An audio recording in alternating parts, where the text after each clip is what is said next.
Hello, everyone, and welcome to Hit and Hustle from IrishSportsDaily.com. I am your host, Greg Flammang. With me, as always, is Jamie Uyeyama, Mr. Jamie University, and we have our recruiting colleague, consigliere, Christian McCollum on the show, looking nice, looking fresh. We love to see that. I think he's shaved. For the appearance. We love it. It's so good that he's doing that. We're going to have a fun show today. Let's put up this graphic. We're going to talk about how Notre Dame landed Joey O'Brien, Khary Adams. We're also going to touch on Grayson McKeel. We're going to touch on Charlie Tom, how those commitments came together, because they are all kind of a week ago or 2 weeks ago, you weren't sure about any of these guys. They're all in Notre Dame's class. We're going to talk about how that came to be. We're going to get a Kaydon, Finley, and Elijah Golden update from Christian. 2027 quarterback offers have gone out. We're going to look at film of those guys, and me and Jamie are going to talk about that. Christian is going to talk about where things stand there, and then just recruiting overall, where Notre Dame is. 4th of July weekend is coming up, and they've got Kaydon Finley, they've got Devin Fitzgerald, and they've got Braden Robinson all announcing where they are committing. Could there be fireworks for Notre Dame? We will check it out. Make sure there's fireworks in your wardrobe, ladies and gentlemen, with ESQ clothing, founded by Notre Dame alum Ge Wang.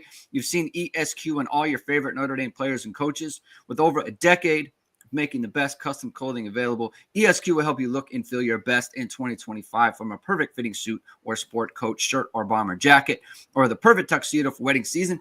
Check out Ge's amazing work at esqclothing.com. Book an appointment to upgrade your wardrobe today. Mention ISD, get 10% off your entire purchase. That's esqclothing.com. Christian, how you feeling? Are you getting rest?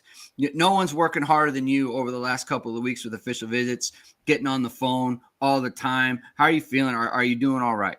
There is no rest. We are in the first 2 weeks of, yes, it's official visit season, but it's also my first 2 weeks ever of travel baseball.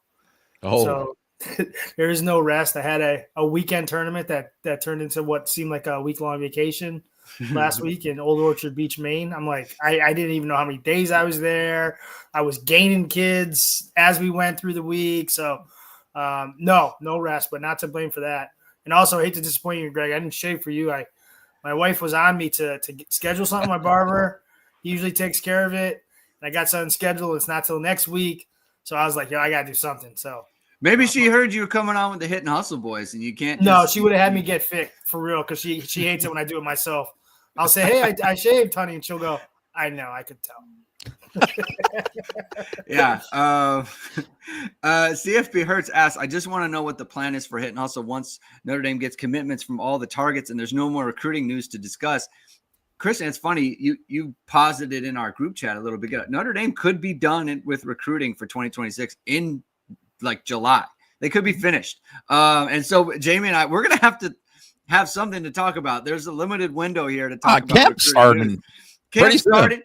We got, there's a couple weeks there. We gotta figure out some stuff, but things have been trending very, very well for Notre Dame. Obviously, they hit on some huge targets last week, and I know that a lot of people are, people are interested in how these things come together, especially for guys like Joey O'Brien and Khary Adams.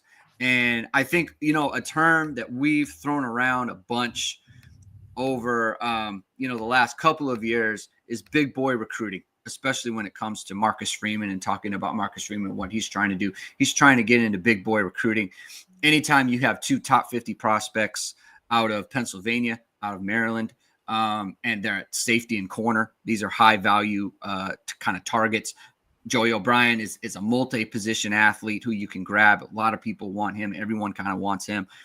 How did this come together, Christian? How did Notre Dame make this happen? It was up in the air as of 2-3 weeks ago. Now they're both in Notre Dame's class.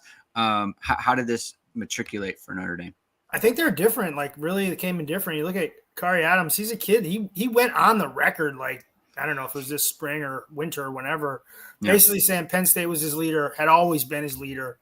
Backed off that, and you rarely see someone like without, he doesn't talk a lot. He talks a lot, but he doesn't give a lot away. So there really never seemed to be any gigantic shift in his recruitment at the top, at least.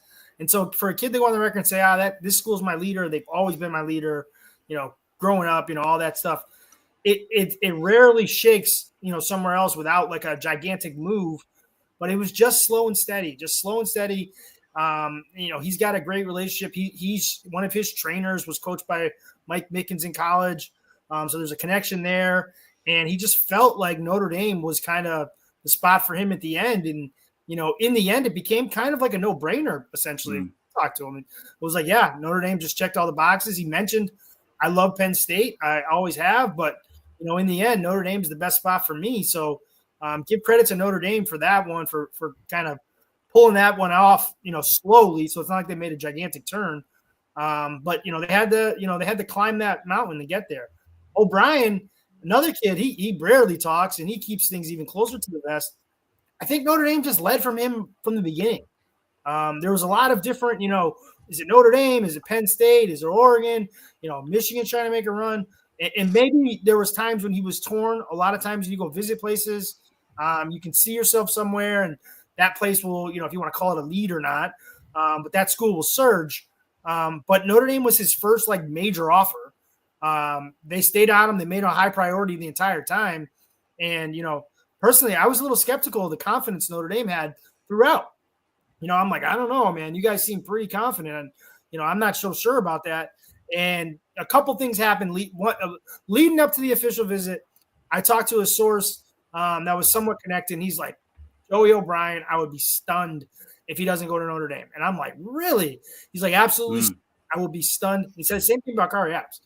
So I said, okay, it kind of lines up with what I've been told.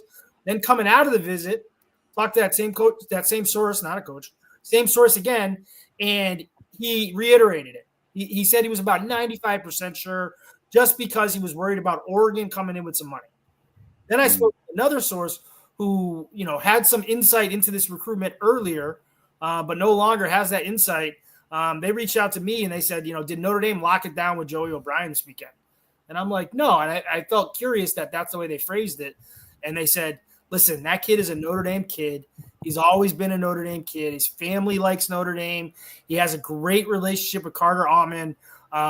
He's a Notre Dame kid. That's something I think that will get done. So I think it went from with Khary Adams. I think they had to make up some ground, and they did so slowly. And for Joey O'Brien, believe it or not, I feel like they kind of were wire to wire. Is that how you kind of perceive things, Jamie? I mean, I have my view on that, but is that how you perceived it with these two guys? I mean, I definitely, after the Khary Adams, when Penn State had their official visit, when both those guys went on there, and you muted yourself, Jamie. My thing got unconnected, but yeah, I think it was Brian Doan from 24/7, like put in a crystal ball for him. Mm-hmm. I think like that was something that he's not someone who usually puts. He's not one of these guys who just throws stuff in. He usually has some kind of intel. So it was like, well, that's interesting.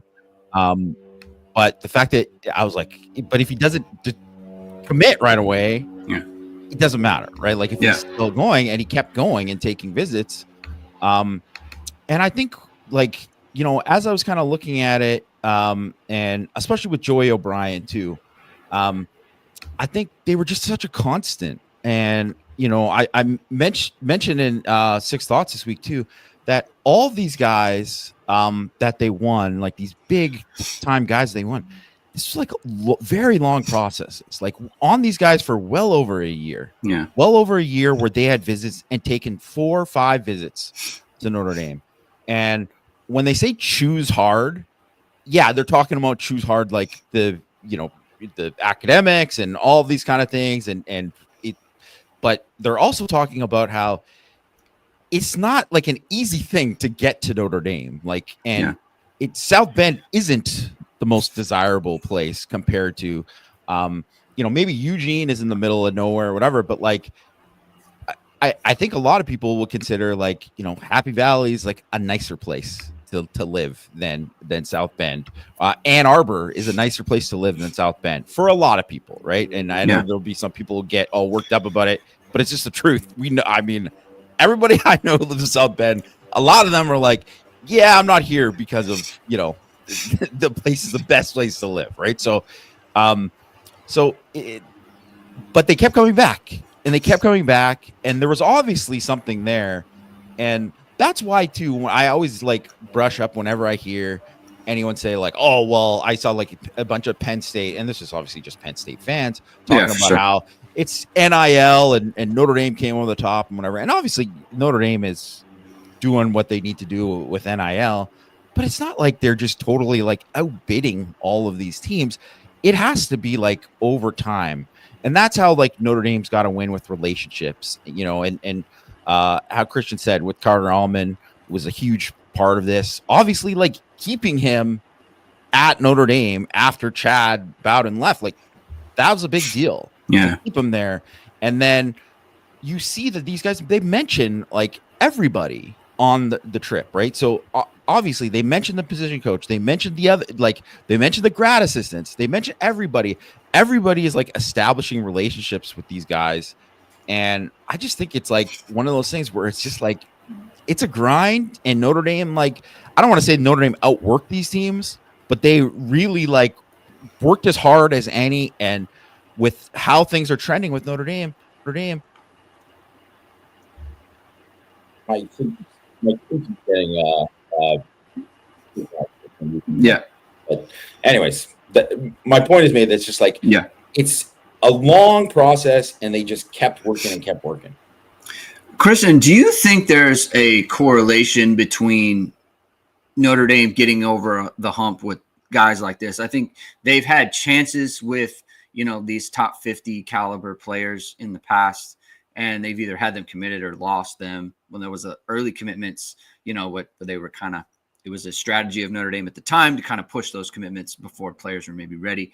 You know, getting over the hump with these guys, is there a correlation with getting over the hump as a football team as a whole, right? Like beating Georgia in the Sugar Bowl and beating Orange Bowl, beating Penn State in the Orange Bowl. Like, is that, do those two things kind of go hand in hand in your opinion? Just because my feeling was, I just don't know if Notre Dame's going to land these guys. The intel is the intel, but it just seems like they come in second in this situation a lot. And that happened in the past.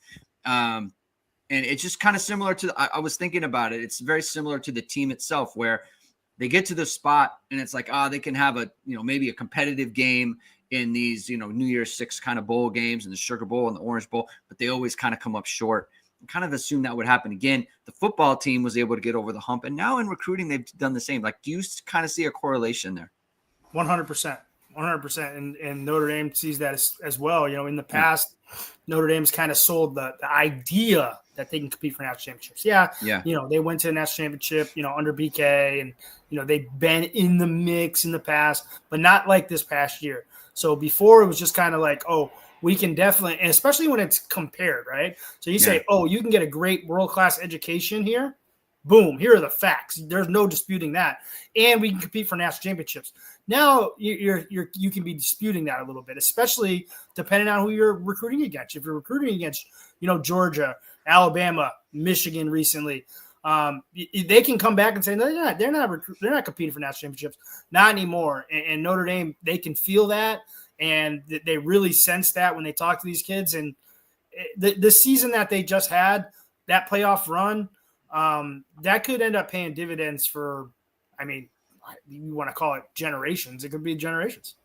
I mean, certainly for as long as Marcus Freeman's around, you know, that kind of Marcus Freeman era, that could, you know, really catapult Notre Dame forward. I think one of the more shocking developments, for lack of a better way to put it, there's different levels of shock and that sort of thing, but was the progression of Grayson McKeough in our circle, in the ISD circle, and then I think in just recruiting at large. I think there wasn't a lot of you know, momentum towards him going to Notre Dame. I think, you know, Matt pointed out that he announced his commitment date with a Penn State collective, which doesn't usually portend good news for Notre Dame.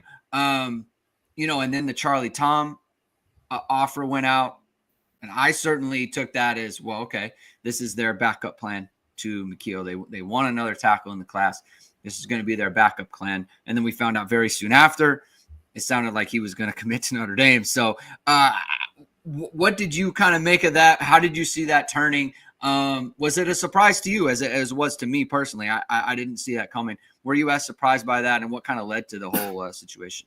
The way it played out, that down the stretch was surprising to me. That couple hour period there, that was pretty wild. Overall, not surprised. Like when Notre Dame offered him, he was clearly serious. Said, I want to make a visit. And then he was like, I think I talked to him right before his visit, his unofficial. And when I learned that he had squeezed in the unofficial, they had to fly from Pennsylvania to South Bend, a couple days, back to Pennsylvania, half a day there, and then before a family trip to Jamaica, right? Mm-hmm. So this was an urgent, let's get this done.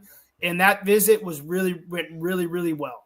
I talked to Grayson afterwards, and I knew Notre Dame would have a chance there.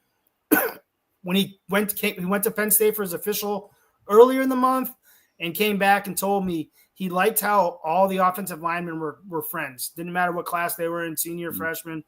And so I kind of knew if Notre Dame showed him the same thing, that they would have a chance. And they did show him that. So coming out of the visit, he told me that. He basically said they checked their boxes. Then the Tom stuff comes out. So I thought exactly like you, Greg. I'm like, oh, okay, that's for sure the backup plan. McHugh must have told him that he's going to Penn State. And then within, it seemed like within an hour, everything had flipped. And McHugh was going to come. Now, I will say, I think that was the plan, right? I talked to someone close to Tom, and that was their impression as well, that they were waiting to hear from Grayson. Mm-hmm. I don't know how that went down in the interim, whether they changed their mind, said we're going to take 6 or however that came about. But the understanding from Tom's camp after he camped at Notre Dame was that they were waiting to hear on McHugh. I mean, I just like the narrative that Marcus Freeman said, we're just going to take your Penn State's A plan and their B plan. I love that too. That's the way I'm telling people that went down. That's sometimes a lot is made of the too much is made of the Freeman Marcus Freeman and James Franklin thing. And sometimes I feel like it's not enough is made of it, right? Like it's on the line there. It's one way or the other. But the Charlie Tom thing, I wonder, and I was thinking about this too. I haven't really brought it up, and I wanted to ask Jamie this as well. Do you feel like the fact that Notre Dame, like if Notre Dame had missed on or hadn't missed on Alistair Vallejo, and they did take 5 D linemen, and we'll get to Elijah Golden in a second because he was always a take. Alistair Vallejo is going to be their 5th. If they take their 5th D lineman, if Alistair Vallejo commits to Notre Dame, does Charlie Tom get this offer? I was wondering about that. Can they take 6 on the O-line because they're only taking 4 on the D line? You know what? I think that's a pretty good question. I never thought about that, Greg, but I think that kind of makes sense actually, because I think they probably have like space regardless of position to say like, listen, we're going to take like 1 or 2 extra guys. We want to keep those spots open for someone. And I think like that's just always a good idea to do because you don't want to turn down someone that you think could be, this is his ceiling and he could be this kind of guy. Right. Yeah. And I think that, Vallejo's a good example of that too, because he was a guy who was like, didn't even have a rating when they first offered him. Yeah. Right. But they like got in there and when you say rating, you mean from the services, from the services. I mean, obviously like teams had grades on him. Right. But generally like under the radar, he was just starting to blow up. And then obviously with Tom, like, I mean, Christian, did you even know like he existed when you were first going to that New England showcase? Like, I'll tell you, I didn't know he existed, and this is why. As some people might know, he started kind of a UMass blog similar. It's my alma mater, so he kind of has a side little hobby. We have a UMass website, minutemancommand.com. And when I was at the showcase, someone told me he might be a guy to look at for UMass. Wow, like now it was like it's a stretch. He's not going to UMass, but maybe. Well, I mean, at that time he didn't have offers, right? Like he was like Ivy League and stuff, right? And he had just gotten there was some workouts leading up to the prep, and he got like Wake Forest and a couple Power 4 offers right before him. Yeah. So, but then obviously it was like at that the showcase where he really like all of a sudden Syracuse, BC, and people started taking notice. And then obviously he camped at Penn State, got an offer at Penn State, camped at Notre Dame. One, I think there's something there to the fact that he camped. That is something I think, Joe Rudolph, that's the reason that he was like big on Anthony Knapp, right? Was that he camped at Virginia Tech and like kind of fell in love with the kid. And then even though he was at Notre Dame and maybe he didn't have the reign, whatever, he was like, this is a guy we got to go after. That was like, everyone's got this is one of my guys. That was one of his guys. And he really, really pushed for him. I think it's turned out pretty good. Like the guy started as a true freshman. And he's going to be a multi-year starter for Notre Dame. And I think with Tom, obviously it's about like down the road and it's a long-term development, but just that athletic testing there and that athleticism for the position is so rare. Like it's insane. Like the comparison between him and Felix Ojo, who's like the 5-star kid from Texas that, Notre Dame obviously offered, wanted to get on campus earlier, didn't. He like blows him away from an athletic testing point. Like it's not even close. Like it's almost disturbing if you looked at that. If I was looking at Ojo's number, because Ojo's 272 pounds, he's not 320. And you're looking at that from the difference, and you're like, well, Tom is 275, and he ran a 5.0640, and he broad jumped 9.3. Like there's some corners who don't broad jump 9.3, like elite corners in this class right now. So like, that's just at that age, that's just, those guys are probably going to jump like 10, whatever later on, but still for him to do that, like that's like in line with like the elite of the elite there. And when you see that kind of thing, it is eye popping. And then obviously when you work him out and you see like, hey, is this guy coachable and all that kind of stuff? Is this guy getting better as we go through the workout? I just think that's one of those guys that maybe in another time you would have said, okay, let's wait till the senior year and we're just going to like, hey, let's wait on senior film. But if you already kind of have a conviction about it, like then make this guy your Audric Estime right now and just do it and go for it, because you're just betting on the future anyways. You're betting on the future.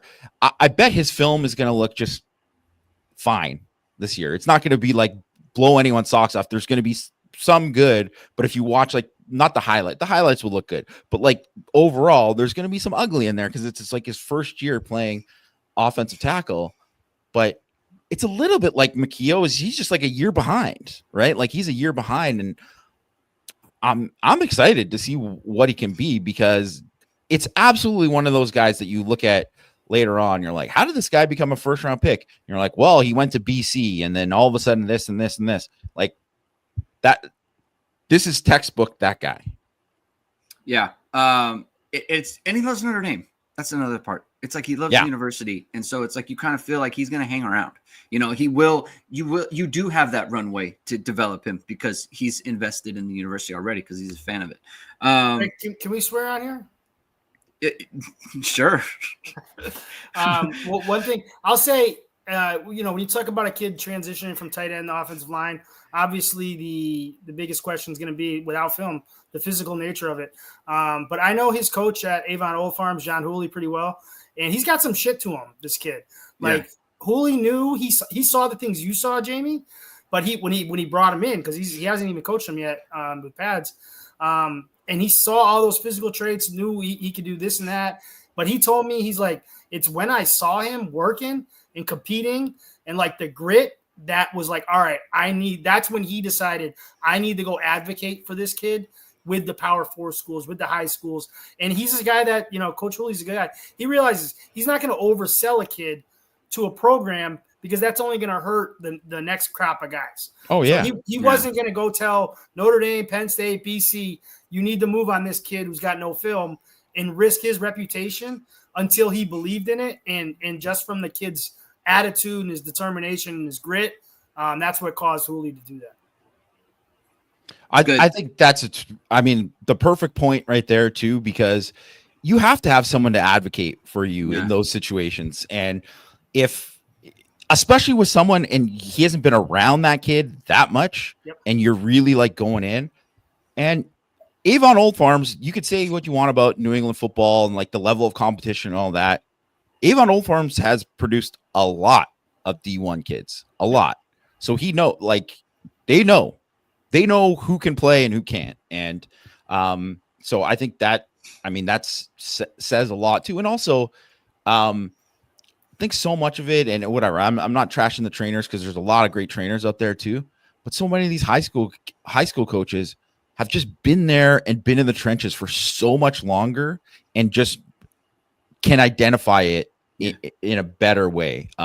Just because, and they're also, it's their coaching that program, but it's not their like livelihood and their business that's in there, right? Where they're trying to really pump it up, because if he gets that Notre Dame off, it's different. And I think it's a little bit less self-interest with it. Yeah. And it's good to get that. And the programs know they can trust it as well. And that's important. You get that credibility. Before we move on to the Kaydon Finley and Elijah Golden update, we do have a question from Greg Butler. I kind of want to put a bow on the defensive back conversation. It says, today, can you revisit in a few words the evaluations upside of Chasten Smith and Aiden Pouncey? Christian, I wondered if you could, provide some color on this, because, obviously you've heard things from people covering these recruitments. Chasten Smith is at the Rivals 5-Star Challenge at this moment right now. So he's participating in a big time event there. But what have you heard about these guys? Obviously, Notre Dame has not completely finished with their DB recruiting. They still have Nick Reddish coming up, and his announcement, I believe, is July 11th. Do I have that right? Yeah. Yeah. So his announcement is July 11th. I think Notre Dame feels good about that. But what could they bring to the class? Obviously, people are very excited about O'Brien and Adams. Chasten Smith and Aiden Pouncey have been in the class. What do they kind of bring? What have you heard on this, Christian? I'll leave the X's and O's schematic stuff to Jamie, but in terms of like what I've heard, like Chasten Smith's a guy, he's committed so long ago that, sometimes these guys get taken for granted. He was like a main point of, he was a priority for Notre Dame leading up to his commitment. They loved him. They loved getting him. They knew they would have to kind of fight for him in the end. They kind of have. But he's a guy they absolutely loved. And then Aiden Pouncey is a guy that they moved on a little bit later. But somebody that, and it was funny, I told you guys a story. When they came up for the official visit, Matt sent a text message saying Aiden Pouncey's huge, how big he is. And like within the hour, I was talking to a guy who ran the Under Armour, the Rivals or Under Armour Camp Series for the, regionals. And he just happened to mention that he had Pouncey and how big he was and how amazing. I was like, well, okay, that's great. How big is he? And he was like, he was locking down our receivers, and he was great. So Pouncey's this guy that has an extremely high upside. I mean, I don't know, Jamie, if he gets big enough, could he be a guy that moves down into the box? I mean, I wouldn't be shocked. He is huge. Like he's a massive kid. I will say too, because obviously people know his brother because he was once committed to Notre Dame, and then there was Texas and Florida, and then he's got another brother who was a corner who was a pretty good prospect too. I think he's by far the best prospect out of all the family, and they were pretty. I mean, those guys played pretty high level football. Like one of them still playing high level football. So I think he's a little bit of like Amon-Ra, but he's actually the guy with the best tools, like that too, right? So, and I'm not saying he's going to be like a straight up dog like Amon-Ra, because there's no one, there is no one who's like Amon-Ra St. Brown. But I do think he's somebody who's like, his ceiling is very, very high, very, very high, and I'm super intrigued by like what he's going to become. But there's so many guys too. Like I found it very interesting, like how Luke Talek like dropped weight, which I think was good for him. Because there's so few guys that can actually be like 220 and play safety. And so we'll see what happens with Pouncey and where it comes naturally. But I think he's gonna, there's a chance he could be like 215, 220, and then obviously it's like, well, they might decide to kind of do it, but they have so many linebackers that it's really kind of hard to project it. Like they got to really, really see it for them to kind of make that move. I feel like he's Matt was showing us some clips at these camps of him playing wide receiver. I don't know. I think that's like I think he's going to stay at safety. He's too good an athlete for that.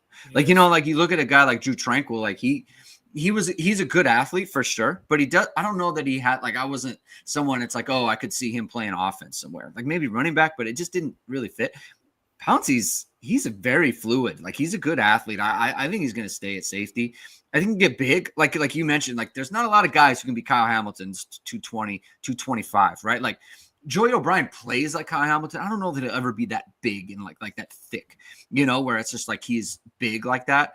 I think Aiden Pouncey could. And I'm look, the size again is there for me. I think Chasten Smith is a big guy too. He's sitting there at 6'1". So none of these guys are small. The smallest one's probably Nick Reddish, but like he's not like a tiny guy either. He's not like Sean Crawford out there. So there's a ton.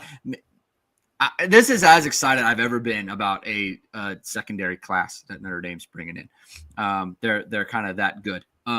Questions about, let's move on to Kaydon Finley and Elijah Golden. Obviously, those are the big ones that came in for Notre Dame. The wide receiver class is really going to come to a head in this next week here. We've got July 4th, Kaydon Finley announces. July 5th, Devin Fitzgerald. July 6th is going to be Braden Robinson. He announced yesterday he's moving it up. Kaydon Finley, where do you think things stand with him right now, Christian? It's kind of the biggest get that they could have at wide receiver right now.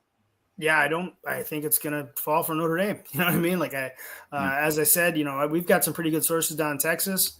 And, I don't know, 6-7 weeks ago, Notre Dame's the lead. Then it starts to trickle. It's close. It's tied. Texas probably has the lead. And then, it's close again. Yeah. And then, so after Notre Dame's official, I checked in with some guys. And I'm like, I don't know, man. I'm like, Notre Dame is pretty confident. And he's like, maybe they should be. Maybe they'll get him. I'm not saying he's definitely going to Texas, but Texas ain't giving up.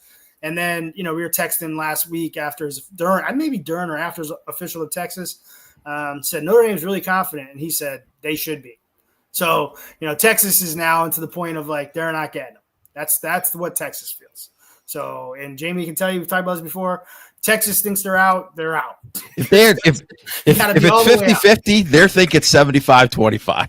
Yeah. So I just really think, and credit to Notre Dame, this is very similar to Joey O'Brien, where people were telling me throughout, we're going to get him. And I'm just like, seems like wishful thinking to me a little bit. I know you have a chance, but really have that good of a chance. And I talked to one guy over there, and we were talking. I said, Texas has said they feel he's a priority. They're going to make him a priority. They see him as a kid that they can't afford to lose.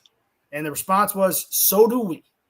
So I was like, all right, Notre Dame, they're not just sitting here going, oh, we feel like we're good. He's been a big fan of ours this whole time. And let's just remind him of, why. No, they came to play, and they're like, we're going to show you that you're a priority to us. And we feel like we can't lose you. And they did that. So credit to them. Do you feel like Texas kind of fumbled the bag a little bit? Were they too late? I don't think so. I really don't. I mean, maybe would it help to be, in more? One person at Notre Dame made the comment that, Kaydon Finley's a Texas kid whose dad went to Texas and he's visited Notre Dame more than he's visited Texas. Now, is that, correlation or, causation? I don't know. I mean, I think if he had been to Texas more, could that have helped? Sure. But if he wasn't as interested in Notre Dame, he would have been going to Texas more, So I think it's just a guy that, always appreciated what Notre Dame could offer. Notre Dame did a great job capitalizing on that. Texas made it close in the end, and he had the opportunity to go to Texas, and I'm sure he strongly considered them. And, a lot of times if these kids get their feelings hurt by not being priorities, they only give you a passive interest. It wasn't that with Texas. He looked at them seriously. At the end, I think Notre Dame just won. I think it's important. You can point out, Jermichael Finley played a long time in Green Bay. He was in the Midwest for a long time. Sure. And, my math is a little bit hazy on this, but Kaydon Finley had to have grown up for a certain amount of time in the Midwest. So it's not like it's foreign to him, right? Yep.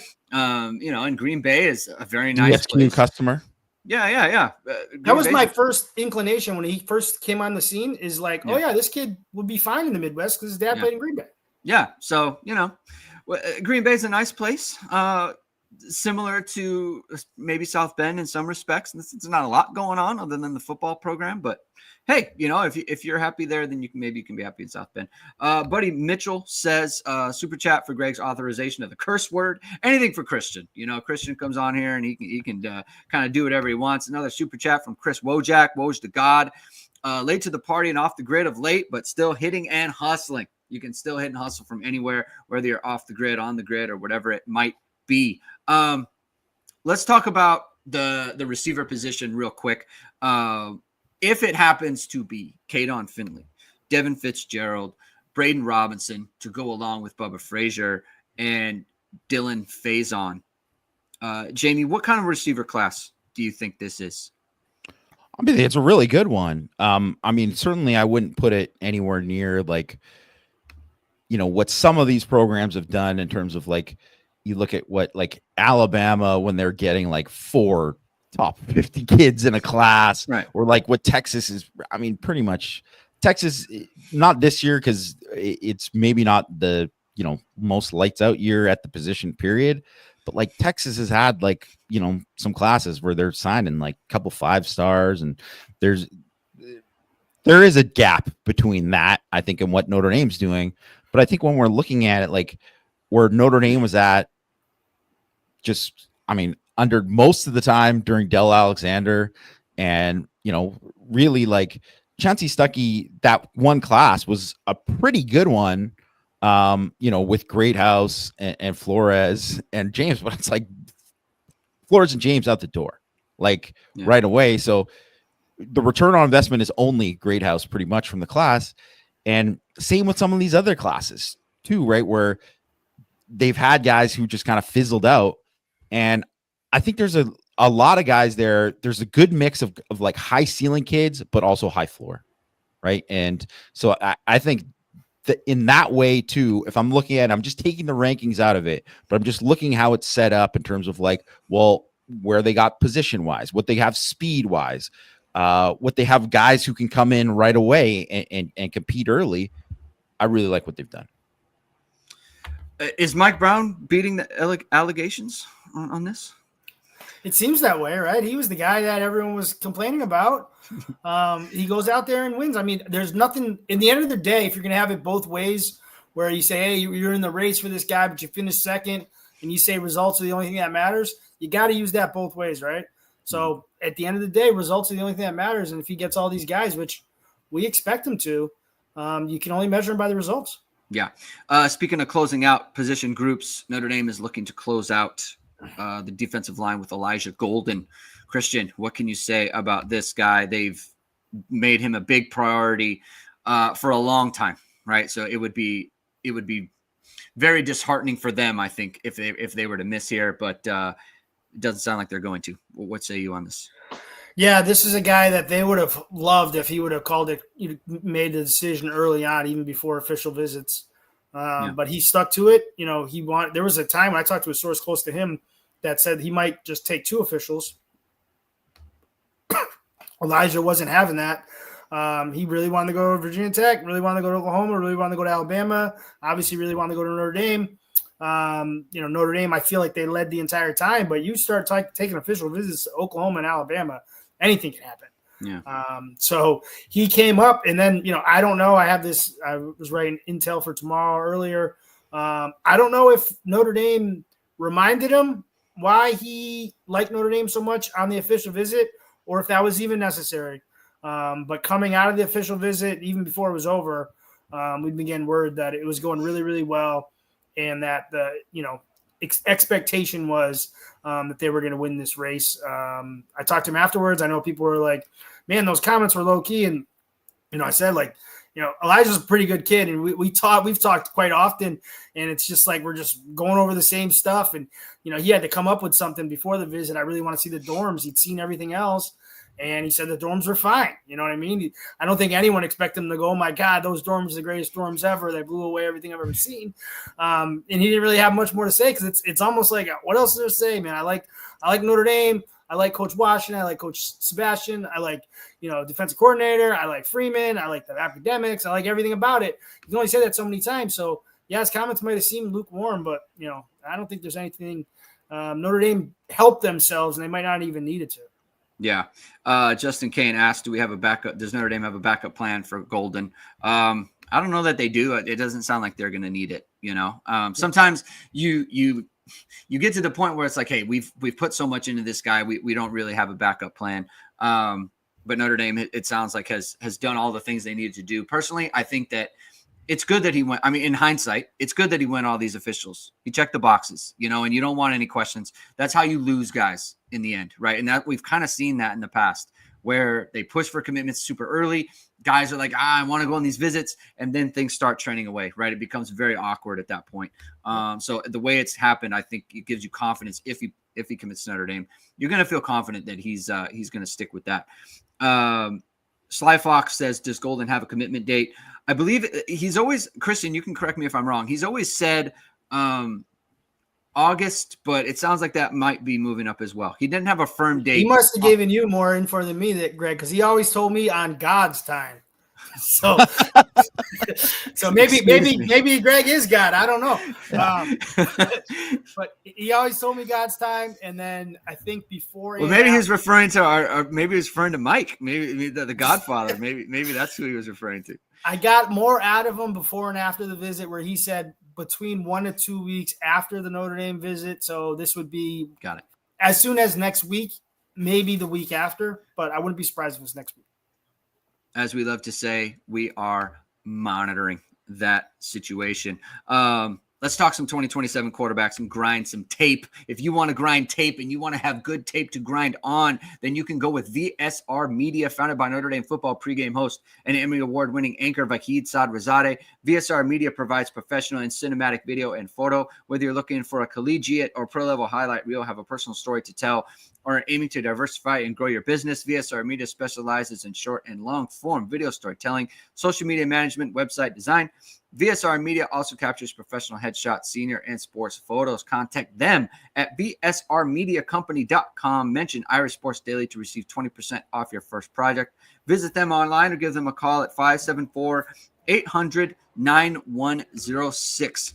Boys, at long last, Notre Dame has offered quarterbacks in the 2027 class. Let's first talk about Teddy Gerard, who is currently, I think he was the top quarterback at the Rivals 5-star camp. Do I have that right? I know that there was a list. He was, I think, 4th best overall, but the top quarterback of that group. So he showed himself out really well. Christian, talk to us about this process and how this all came to be. Yeah, he was a kid that came on our radar a little bit later, right? And in the spring when Notre Dame went out to go see him in person was kind of the first time we became really aware of him. And a kid that made it clear right away that 2 things he made clear. He was serious about Notre Dame. He really wanted the offer, and he thought it would come. Some of the other kids we talked to weren't sure or were somewhat confident, but he seemed as confident as anybody. So he came up for the visit, and then he came back. He was thrilled with the offer. It's one that really, really makes sense to him. It's one that he really, really wanted. I had people close to him reiterate that to me. So, he's going to cut his list here soon. He's told me flat out Notre Dame will be on that list, however long it is. Maybe it's 3, maybe it's 5, maybe it's 8. His plan now is to take some visits in the fall, game day visits in the fall, but he didn't rule out, maybe making a decision, before the end of the summer. So Notre Dame's right there in that mix, and, he's one of the guys that they offered, obviously, and one of the guys that they're going to have a great chance at. Jamie, I know you're excited about this offer. Tell us about him, the football player. Yeah, I like him a lot. I think, he was, Chris asked me last week, actually, who were my kind of top guys. And he was right up there near the top of the list for me for the 2027 guys thereafter. I think he's a really good athlete. I mean, you see with the deep ball, right? He throws a really, really good deep ball. He's got that high arch deep ball, can really drop it in the bucket. I wouldn't say he has an electric arm by any means, but I also think that just over the years, you just see so many guys that I think for me, when watching quarterbacks, the biggest jump when we see arm strength is sophomore to junior year of high school. is like, I just kind of see that because there's just so much like physical development that's going on. And then also like obviously technical development with, mechanics and all that, but he's a really good athlete. He ran a 4.8 440. He's got big hands, 9 3/4 inches, 8'10" 4 broad jump. Like, there you go. Like, Charlie Tom out jumping this guy. But those are really good numbers. Like he's a good athlete. I would say like he is a more athletic version of a Steve Angeli to me, right? Like in a lot of ways, where I see like a lot of the stuff that you like about Angeli in terms of just like how he threw the deep ball, just his overall like accuracy, just the catchable ball he throws, and then he's just like a better athlete than Angeli is. Yeah, I also believe Jamie. I believe he's young. Like a lot of these guys, that's funny you say that. I was just about to ask that. Yeah, Christian, I think he's a natural, 27. I don't think he's been held back. I know his folks didn't. He also probably, in addition to that age, he has room to grow just because his folks weren't the kind that were like, we got to get Teddy to this football camp in 7th grade and with this guy, and we need him to get him to this high school and that high school. And they just kind of let this all come. They were never chasing offers or really trying to focus on it, like his development. Like there's nothing wrong with that, but sometimes it's overboard. And even if it's not overboard, you max out a kid's ceiling quicker. So I think he has more room to grow than your average 27 QB. Yeah, I was going to ask because, Jamie, you mentioned the jump from sophomore to junior, and I was going to ask you if you pay attention to age because it's very prevalent now that players are being held back. So it's like, does that jump happen sometimes between freshman and sophomore year? Like, are you seeing that? Is that something that you kind of keep track of? You notice it a lot with California kids. Sorry, Greg. Yeah, no. I got to throw shade the California kids. The reason it popped in my mind is because in California, it is almost standard operating procedure for someone to I just assume they're older every single time. I hate it. I really do hate it because I think it's just one of these things. It's like a cheat code that they're trying to do, and I don't think it really. Ultimately, I don't know how much it helps. Really, like, it helps you be a better high school player, but I don't think it changes really how much you are. And will maybe put you in a better position to start more in high school. So if you are sophomore age and then you come in as a freshman, obviously it's going to be in high school. That's going to be an advantage, right? That's going to be an advantage when it comes to like starting 3 or 4 years, right? Like, and that's when so many of these guys get noticed. So I get it from that perspective, but I do think like there's so many guys like JT Daniels, Jimmy Glosson, really, like they top out early. Yeah. They do. And it's just one of these things that you kind of see with a lot of these guys. So age is a thing for me with quarterbacks because there are so many of those guys. And I really look at it with linemen too, because I think that's a big thing. When you see, I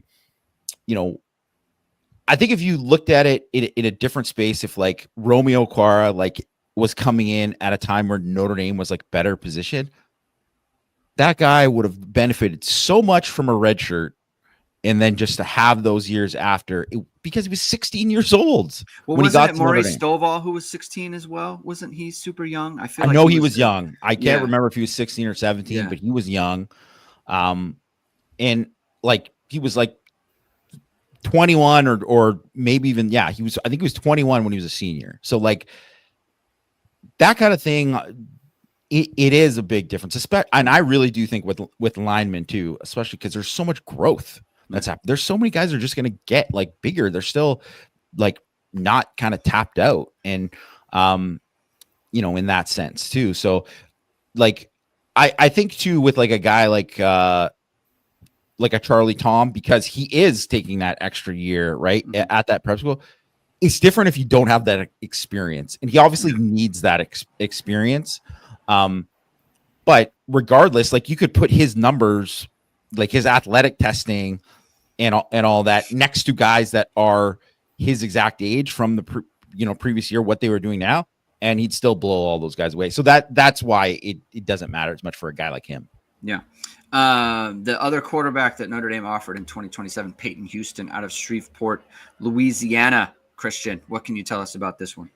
Yeah, I give Gino Guidugli a lot of credit. A lot of these guys that were on that list, that short list of offer potential guys, they all talk about him and how much they formed good relationships with him. I think that's the main thing right now with Peyton. He associates Notre Dame with Coach G, and he's been up once. He's definitely going to want to get back. He's a guy that needs to learn a lot more about Notre Dame, and I think that he'll do that since they're going to obviously make him a priority here. But in comparison with Gerard, who knew Notre Dame was an offer he really wanted badly before he got it, I think Houston's a guy that, not that he's taking it for granted by any means, but I think he'd admit that he needs to learn more about Notre Dame to find out how it's a good place for him.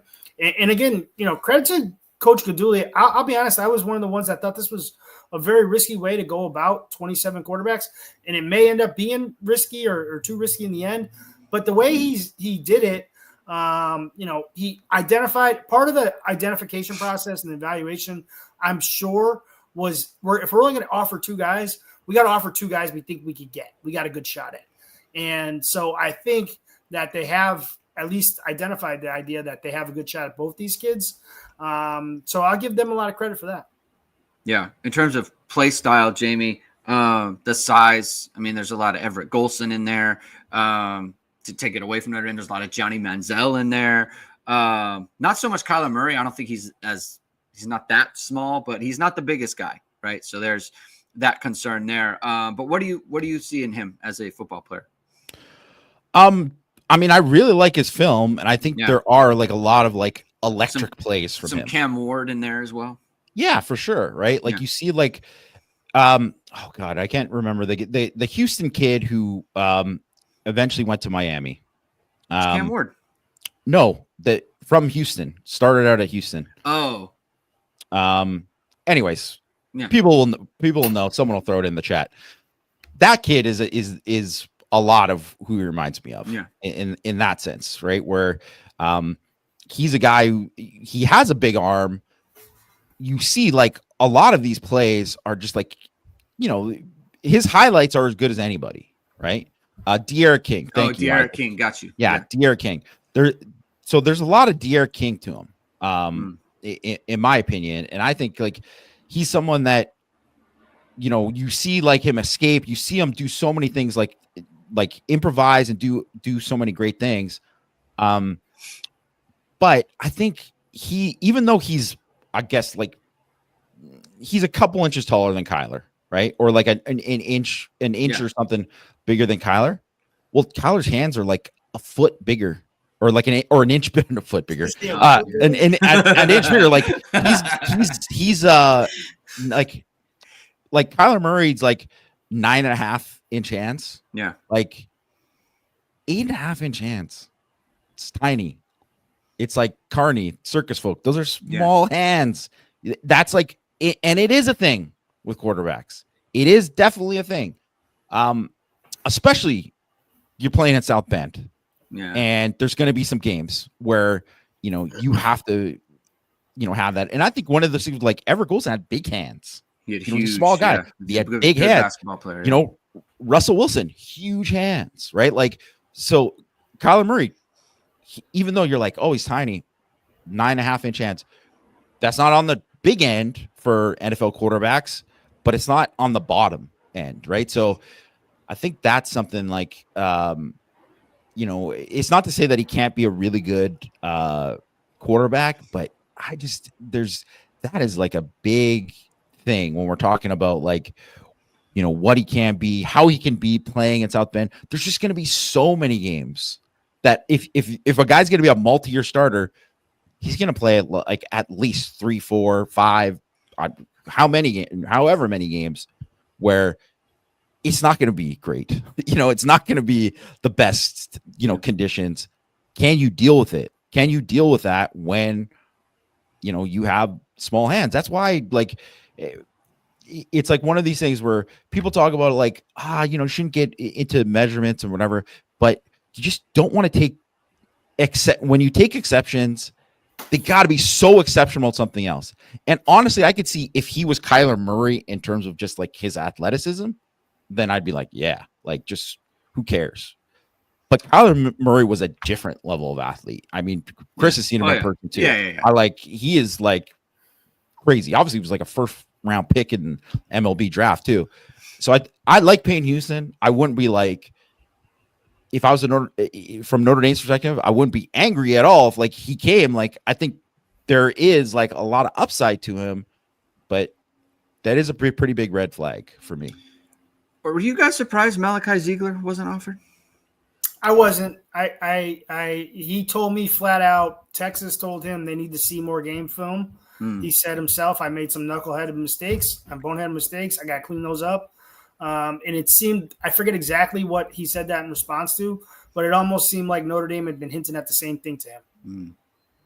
So yeah, go ahead. I wasn't surprised either, just because of that. Like, I think the upside with him, and he looked great throwing it at Invasion. At Invasion, really that's why I asked, because I know there was a lot of buzz around him at Invasion. I mean, he looked great there, but people can look great in a camp setting, right? Like his film isn't as great. Like, you could pick out 10 plays from his film and say, wow, those are great plays. But you can see a lot too, where there's just not a lot there. It's also like very red flaggy when a guy has like the quarterback, he's got 2 minutes of highlights or whatever it is, right? It's very short highlights. You're like, well, he must have not had a great season. Because a lot of quarterbacks are putting like every single throw, right? They're doing the quick game. They're doing like the deep outs. They're showing every single thing. And he's got arm talent. He's a really, really good athlete. And he's a total Notre Dame kid too. Like, he's like a guy that you would think would fit in Notre Dame. But I get it, because if they probably offered him now, I think he'd be a guy based on like kind of who he has offers with. Like, Notre Dame would probably get him right now. And they probably just want to see more to make sure that, he's a guy. So I wouldn't be surprised though if he really looks good like first like month of his junior year. Like, I mean, we're gonna see that anyways. If like Gerard, I don't imagine is like gonna choose anytime soon. Like, I imagine he's going to at least go through the fall or something and go through the process. But I have a feeling, because I know that Houston was like Oklahoma thinks they got a good shot on him and all that. So they're going to have to expand the board. They can't just focus on one. What did we do there? Yeah, muted yourself again. One last question for you guys as we wrap it up here. Christian, let's see. Notre Dame's got Kaydon, Finley, Elijah Golden, Devin Fitzgerald, Braden Robinson, Nick Reddish, and then Evan Jacobson and Ian Premer. I didn't bring up the tight ends today because I don't know that we have a ton of information on those guys. What would you say to that, Christian, really quickly? I think that they have a better chance of Jacobs than Premer, and I was hoping we could get some information while we were doing the show. The only bit of information I got is that Notre Dame feels confident they'll be in a good spot. Exactly what that means, reading through the tea leaves, I think that means they sit pretty good with Jacobson right now. I think people were hoping he would make a decision shortly after the visit, but the kid always told me it'd be July. So I think they have a good chance with him. I think Premer, maybe he ends up at K-State. Okay, we're monitoring that situation. So the guys that they have left on the board, Nick Reddish, and then the two tight ends. Let's say they land one of those tight ends, whoever it may be. In your opinion, Christian, I'll send this to Jamie too, and then we can get out of here. Would this be the best class Notre Dame has signed since like the Holst years, if they all stick? Best class since the Holt years? I don't know. You'd have to go back through. I think off the top of my head, but I don't know. What was Jimmy's class? What was Dane's class? The reason that I would put it above those guys is obviously they had, they had more top 100 caliber players in those classes. The reason that I asked that is because you're talking about like 25 to 26, where I believe those were smaller classes, right? They were very top heavy. And there is some benefit of hindsight with that, right? Like, I think when those classes signed, you look at them and you don't know how they turn out, right? We don't know how these players are going to turn out. But I just think that the depth of it, right? Like just the quality of football player from 1 to 26 is, I think, a little bit different than those times. You could look at the Jimmy class, probably 08, 09, because those are some really good classes in terms of rankings. you know how I feel about that. Rankings are a sham. But could we say to 08, right? Even 08, 09? Because I think there's definitely like it's either 08, 09 or then the whole cheers. You know what I mean? So it's like it's kind of up there. Would you say it's on par with that at least? I would. And I would also say a lot of it is about perception, right? And this run they're in the middle of now is something they haven't done before, right? Notre Dame has put themselves in this position. We got a pretty good foundation. Now we got all these top guys coming in June. And if we can just get half of them, then we'd be in a good spot. And usually they don't get half of them. You know what I mean? But to come into June and you have your top target, like top guys, Kaydon Finley, Elijah Golden, Joey O'Brien, Khary Adams, you got those guys coming in to close on those guys. And then potentially with guys like Grayson McHugh, and then Devin Fitzgerald, Braden Robinson, Evan Jacobson, add Charlie Tom. That is just something that's going to – I think that this 2-week period is going to define the 26 class in a major positive way. What do you say, you, Jamie? Well, I think one of the things with some of these other classes that were like super highly ranked for Notre Dame, like that Dane Christ, Michael Floyd class. I mean, obviously there's so many awesome players in that class. Like you think about just like it was deep, like Kyle Rudolph obviously was there. Even if you said like Darius Flammang, I think was in that. He was very highly rated. Yeah. Joseph Fourier, like was like, even though he didn't last, but I'm like, he's a good player. Like, and like Trevor Robinson, Jamora Slaughter, Robert Blanton. Like it's a very good class. But Aldridge, right? Yes, Aldridge was in that class. Aldridge was earlier. Aldridge was earlier. Yeah, Aldridge was earlier. Yeah. But I would say that one of the things with that class though was there were still takes in that class that you kind of be like, okay, like the depth of the back end of the class is not close to the back end of like this current class. And I think that's why if you're looking just from like top to bottom, the class like is just better. And I mean, we've seen that with like, that's been the hugest difference between Freeman to BK, right? Is that there's so many guys that are in there that are like early takes from BK or like late takes. Guys are like, well, they're desperate. They got to fill, they got to get somebody at this position. And they take him and you're like, God, this guy, it's going to be tough for him to ever play at Notre Dame. And then he never does. Right. And then there were guys that maybe they should have been like, yeah, we got to get another guy to fill in because this guy didn't develop like we wanted. And they never did. And that obviously isn't the same with, Freeman and how they've approached it. Just imagine if they just kept the backs that everyone was complaining about last time and they didn't get Nolan James. Now Nolan James looks like a stud, right? So that has been, I think, the biggest difference between this, where just it's deeper and they're filling holes before they become holes because of their approach, right? And because it's deeper, and even the guys that they're taking as like a Tom is like an Ogundeji, like, where you're getting a guy and it's like, but the ceiling is so big, right? So I think in that way, the top end of Holtz, it's going to be, I don't know if Notre Dame is ever going to get to that kind of like era again of like what they were doing in those times, because I mean, it's obviously way different, like in terms of rankings, who knows? Or like, I mean, it's just I can't tell you about Alan Wallace's chops in terms of his scouting. Tom Lemming, we know he's in the bag for Notre Dame. Like, come on, like, yeah, it's a bit ridiculous. But like, there's these. So, but internet era too. I think there's a big difference now between like the evaluations from the services now and there. But I'm just gonna say like last 15 years, which goes from like BK. Or just last 20 years, let's say last 20 years, which is like Weiss, BK, and then Freeman. I think top to bottom will be as good as any class that they've had just on paper in terms of projection of where those guys can go. You might as well extend that a little longer because damn well. I know. Throw in the Make it 30 because we're gonna go Davey and Willingham. We know that we know it's better than that too. Was it better than the 04 class, Chris? Or the 03 class, I should say. 04 class is pretty good. The 03 class is that was like the beginning of me following recruiting, and like, you know, you get excited about stuff, and then it was like, oh, I don't even know about these guys. Like, I don't, you know, you get excited about anything back in the day. They had what can you tell me about the Abdel Banda film, Jamie? What can you tell us? Oh about yeah, I mean, I don't even know if Notre Dame saw the film. Like. Oh man, well they certainly come a long way. Well, look, Christian, thank you for coming on the show. Ton of insight. We love to have you.